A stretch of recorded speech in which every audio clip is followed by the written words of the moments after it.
We are now ready to start the game.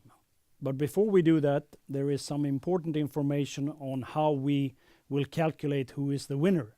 And that is when it comes to the client, the project team, and the schedule, the bars to the right. On the upper side, the positive ones, there is a cap. There is a cap on all of them, and you can only get 4 million Skanska dollars on client, project team, and schedule. However, there's no cap on the downside, as in real life, so that can be the full amount. So let's start the game. The first phase is the bidding phase, and you will have 9 resources, 9 wooden cubes on this phase.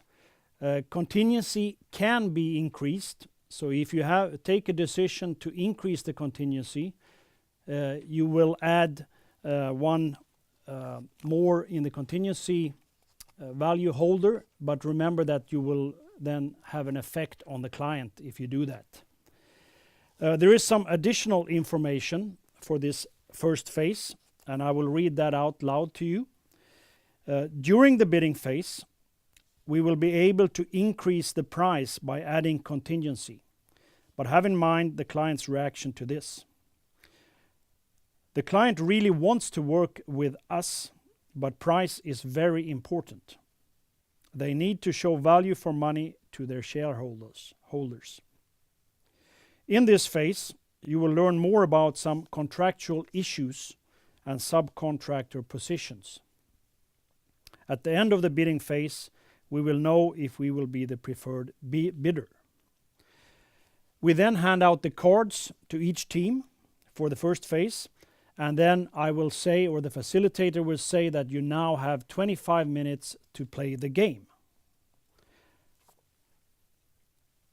After those, or you will show this slide before they start playing as a reminder of the checks that they have to do for this first phase. They should start by reading the 5 cards. They should make the decisions on each card, bearing in mind that there is only 9 resources available. You should mark the decisions on your report sheet and hand it over to us as soon as you are ready with your decisions. And some then, as we have said, decisions will mean that you add contingency, and then you will move the amount from the external money to the risk contingency. And then you should also update the risk register.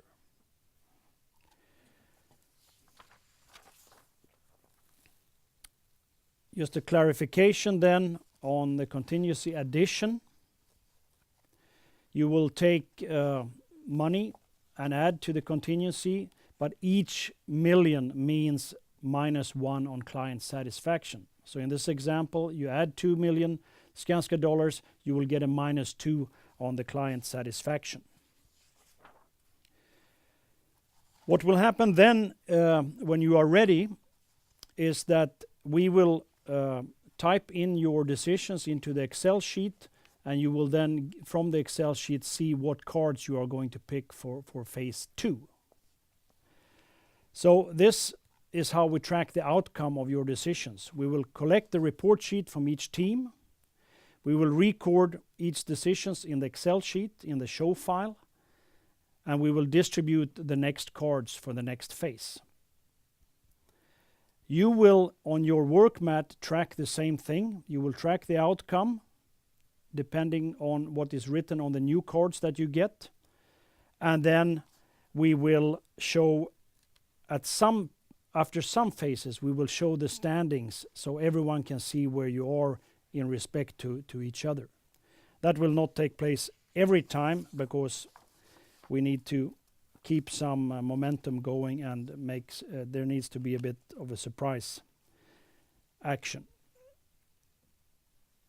If we then move to the second phase, this is the negotiation phase, and as you can see there, the number of resources has increased, so you here have 11 resources instead of 9. And some additional information that I will read out to you is that you are the preferred bidder, but you don't have the contract signed until the end of the negotiation phase. You will now finalize the position with the client and clarify responsibilities. There might be some opportunities to improve your position, and you will face some further requirements from the client. For this phase, the second phase, you will have 20 minutes.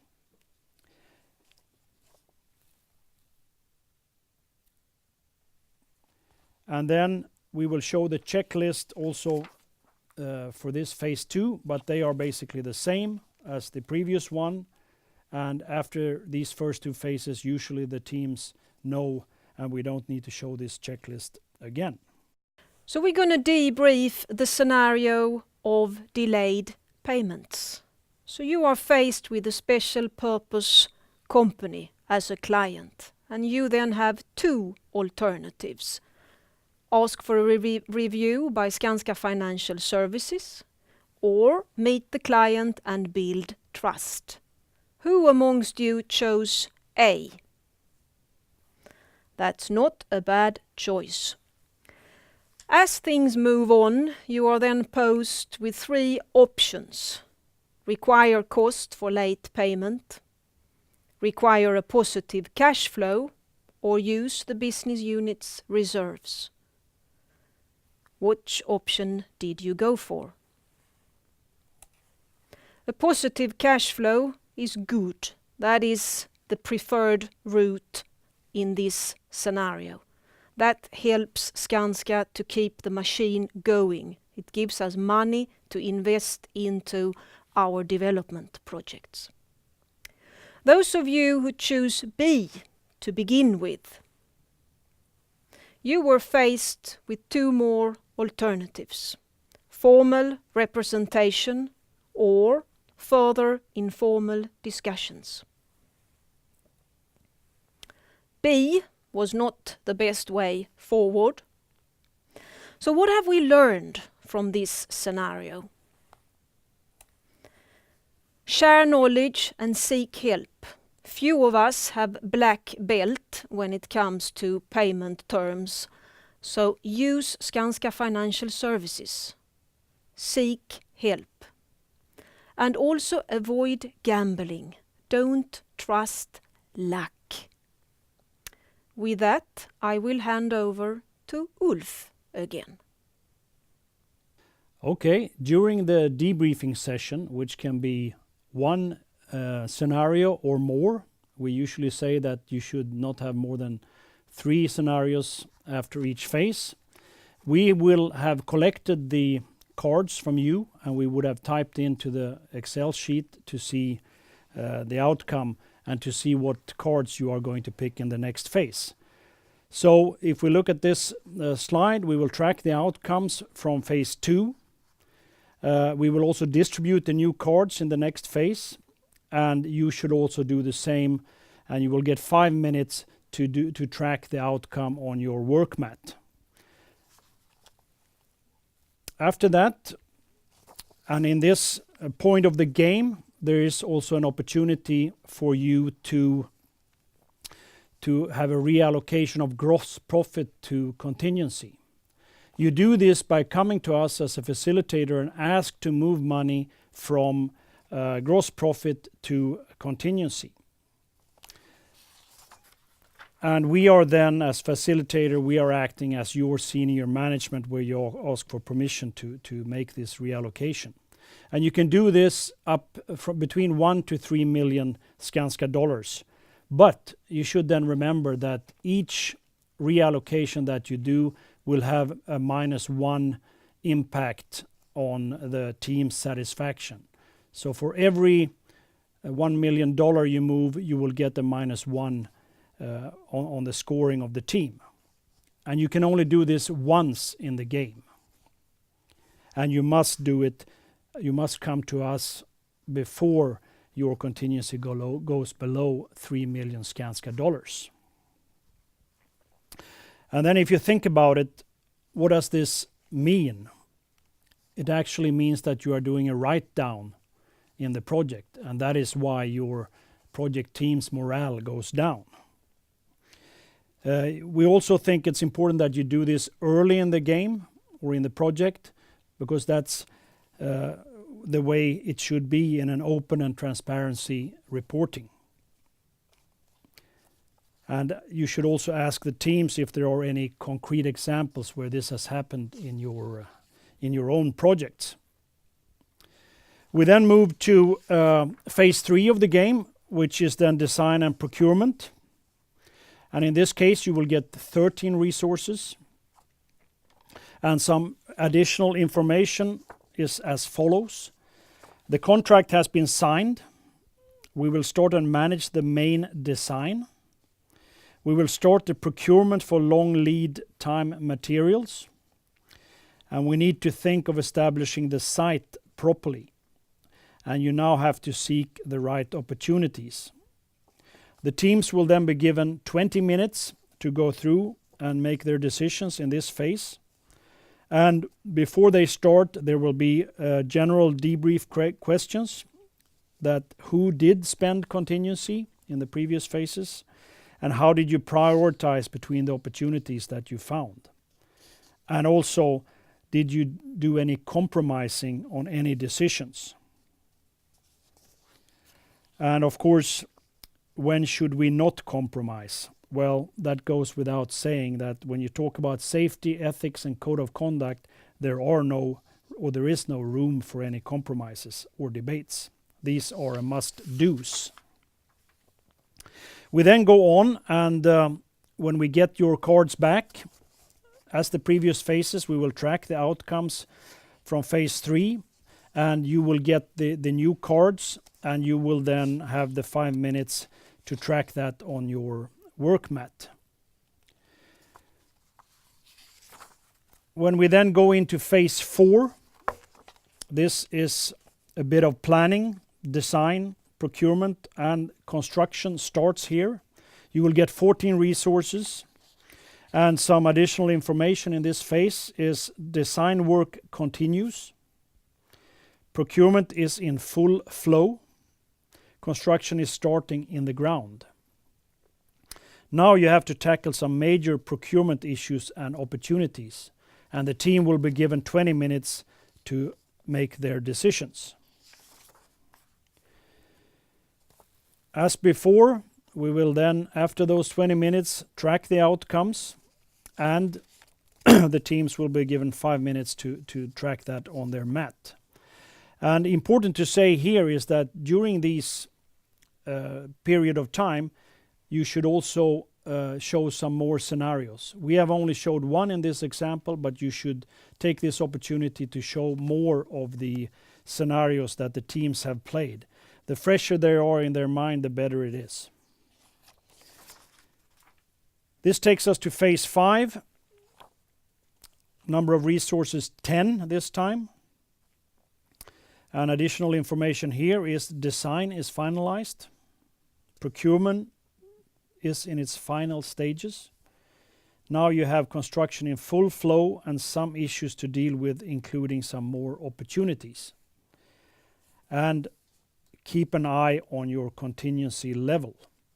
The team will be given 20 minutes to go through phase 5. And again, we track the outcomes from phase 5. And finally, we go into phase 6, which is the last phase of decision making. Number of resources 9.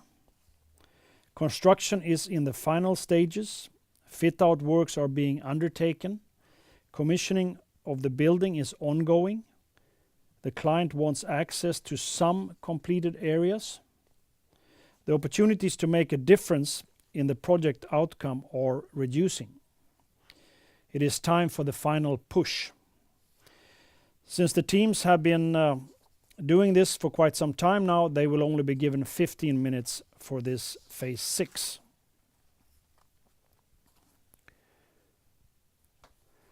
We will then track the outcomes from phase 6, and they will be given the cards for the last phase, phase 7.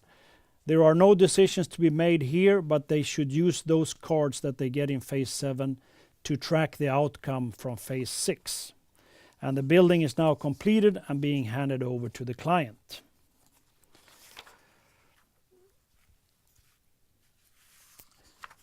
And we will then show from the Excel file how we reach the winner of the game. It has been a long day and we have a winner. But now the time has come to put the pieces together and make some reflections. This is the last activity of the day. You should have cleaned your desks from the game mat, and instead you should have the mat on each table that you see on the screen behind me. We will now reflect. Have the audience to read out the task at the bottom of this new mat. And then we're gonna reflect on the 8 behaviors, the preferred behaviors that are promoted in the game. The first task is to reflect and remember what situations in the game you just played that represents these behaviors. And then we're going to look on us in Skanska. Each team will say 2 things we are very good at in Skanska, according to your view of these behaviors. Write them down, 1 and 2. And then each team is going to reflect, where could we do a little bit better? 2 of these behaviors, and write them down. As a facilitator, you will then, after 30 minutes, because the teams have 30 minutes to complete this task, then ask each of the teams for the 2 ones representing success, where we are doing very well, and you write that down on a flip chart. And then you ask each team for the 2 areas where we could do better. You will then end up, most likely, with patterns.